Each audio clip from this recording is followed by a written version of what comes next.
okay? It is not a surge protector, okay? But it acts like one. In other words, you see how there's a little blue light that's on there?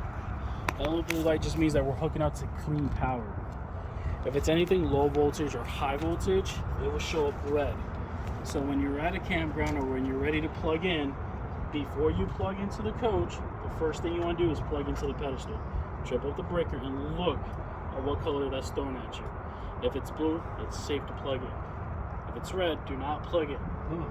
Okay, red means that there's something up with the pedestal. Either plug somewhere else or notify at least the front desk or wherever you guys will be staying at. Tell them like, hey, something's up with this pedestal.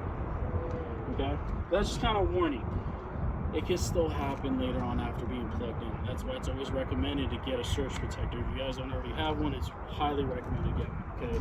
Because God forbid something does end up happening to that pedestal, a shortage, high voltage gets out of nowhere, or then all that is sending it to the coach, but then it can fry all the electronics inside the coach. Is it just like a little? It's an adapter that goes towards the end of it. Between the two?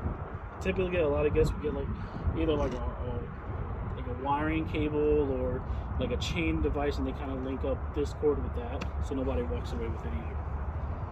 Okay, and then to hook it up and unplug, I'm not gonna unplug because we have everything powered up inside. It has these fangs here. When you plug it in, the fangs automatically bite onto the unit. When it's disconnected, you just lift up on the fangs and pull out towards you. Okay. Remember I was telling you about campground cable and your satellite TV? Those are it, and they're engraved on top of it. It says sat on the right hand side, left is cable. If the campground or resort offer campground cable, you hook up to their coax cable and you just hook up here. Okay, and then you just run the program for cable instead of antenna. The other side is satellite. If you've ever been to campgrounds or have ever seen the little tripods and the little spaceship outside of their units, that's just because they have DirecTV or Dish Network. And they have the little dome because it's picking up the satellites, and they just run it directly to the unit. From there, you need to buy the receivers, buy the plan for them, and then you have the TV set up. Okay. So this is 50 amp, right?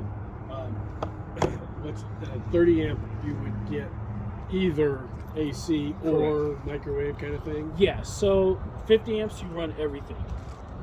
30 amps, you run majority of things, but with caution. So when it's only going to do one AC at a time. And then if you turn on a microwave, then there's a chance, depending on what else you have running on, it might shut off your AC just so you can power up the microwave. And then it will turn itself back on like about 2 or 3 minutes. It does all that automatically. It'll fire up automatically. So it basically saves you from tripping a breaker or burning out a fuse or anything. Is the plug-in of that same for 30 or 50? No, it looks a little bit different. So on the 50 amp, it's a 4-prong. It has like 3 main prongs that goes up and down vertically and a mouth onto it. Where 30 amp just looks like a dryer plug-in that you have like at your house. Okay. 3 little prongs and one mouth.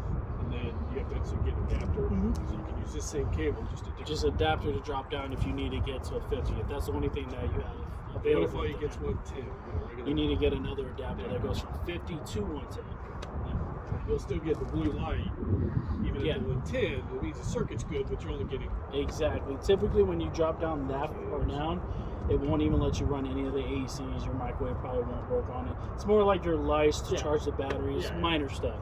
You do have a risk of if you try to force anything else on inside the unit. So, in other words, if I plug into a 110 outlet, I have the lights on, and say that, you know what, I plugged into an outlet inside the unit, an air fryer. What do you think is going to end up happening? I'm tripping the breaker of whatever outlet I'm plugged into.